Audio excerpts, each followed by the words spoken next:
Our next guest currently stars on Broadway in a revival of the play After the Fall. Here's the lovely Carla Gugino. Ladies and gentlemen, Carla.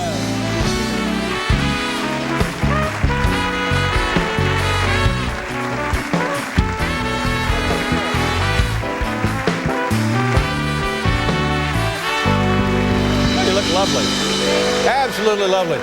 I'm so sorry I've been stumbling over your name all night. I was going to say, you're actually very impressive. For once and for all, it's Gugino, isn't it? Gugino. Gugino. It's a lovely name. Is there a meaning to it? Does it mean something? It's closely related to cousin and kitchen, though not either. I see. Carla Gugino is what they say in Italy. Well, it's beautiful when you say it like that. Right. Have we met before? We have never met before. Well, how do you do? So nice to meet you. Nice to see you.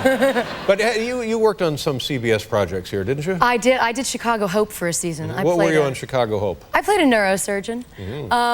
Yes.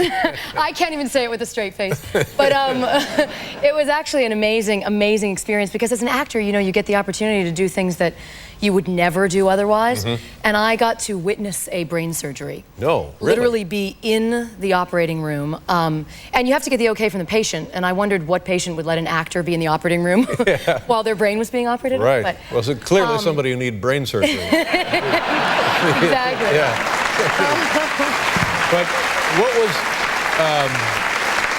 I mean, was it a big, did they open the whole thing up? They opened the entire, they opened a hole in the skull. I won't get into too many details, but what was incredible about it is it's their everyday job.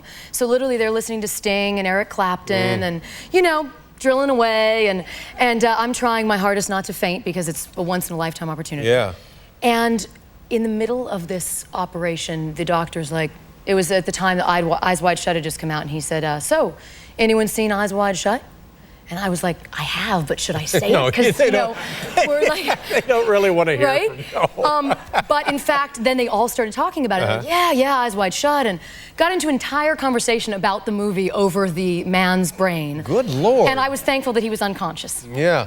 And what was the nature of the procedure? Does the story have a happy ending? It does. He survived. He was very good. It was someone who had had several brain surgeries, so I think that maybe by this point he didn't care if an actor was there.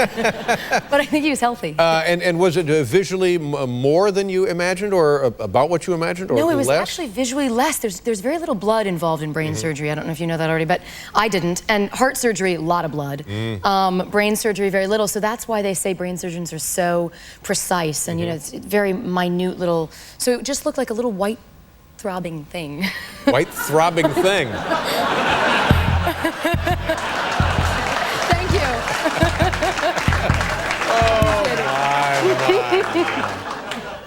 Well, that's And on that note, that's a fascinating experience. it actually was. It was really fascinating. Let's talk about the play After the Fall. Now, do people know that this is autobiographical? Arthur Miller, loosely based on his relationship with Marilyn Monroe. Is that right? That is right. It's interesting because Arthur Miller feels very adamantly that it is not solely autobiographical. I think because the themes he wants to get across are sort of much bigger than that. But in reading his autobiography, which is incredible, I mean, it is so similar. And I did a lot of research on Marilyn, and Marilyn off camera, you know, because she had such a persona, but she was such a different person, sort of off. And yeah, it's been incredible playing this character. It really has been. So in essence, you are playing Marilyn Monroe, is that right? Her spirit is hopefully in there. I didn't want to imitate her. I mean, I didn't do the blonde wig or anything like that, but she was a funny woman, which people don't know. If a sense of humor is what you're talking about? Yeah, she had a great wit about her. And she was just an innocent. She was this very sort of highly sexual and yet also childlike sort of entity at the same time, which is very uncommon. I think these days it doesn't happen so much anymore. And the things about her that you find amusing would be like what?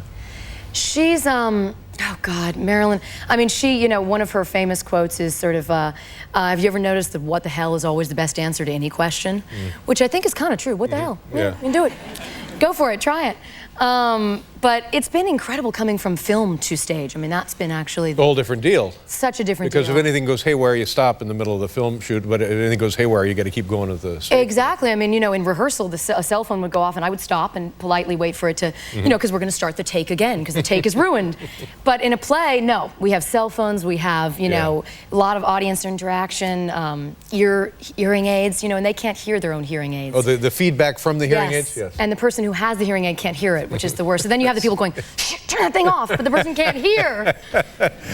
And did they ever direct or somehow change in small ways the play itself?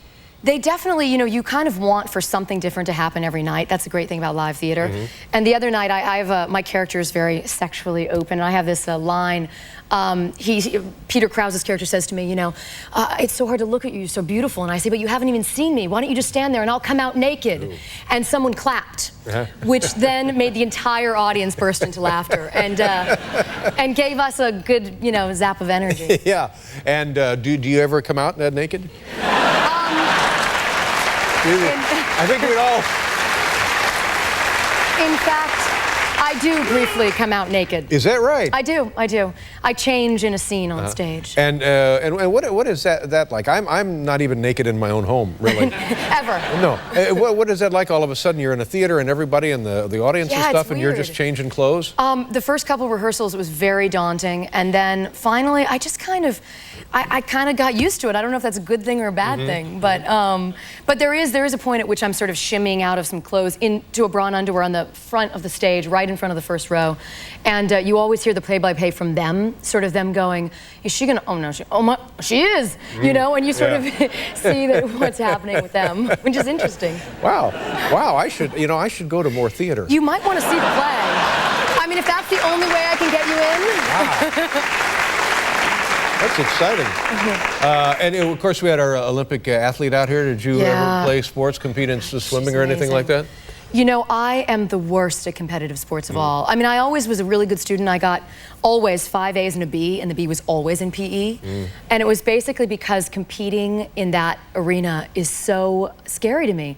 I mean, you know, I tried to do softball once, and all I could think was 3 strikes and you're out, and I want to be out now. So that when I'm up at the bat, you know, then if I would actually hit the ball, I would be so shocked that I hit it that I would never get to first base on time. So, not a good, but I appreciate their skills. Well, but it's interesting because you couldn't be in a more competitive field yourself. I know. Yeah, and so to be discouraged by competition in sports, it really seems inconsistent. I know, it's strange. It's like the physical thing, I think.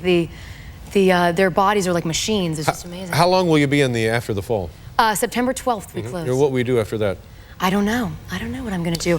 I just did a movie called Sin City with Robert Rodriguez that's based on a graphic novel by Frank Miller, which was very cool, totally. I play a lesbian parole officer. Very different kind of character. I like to mix it up, you know?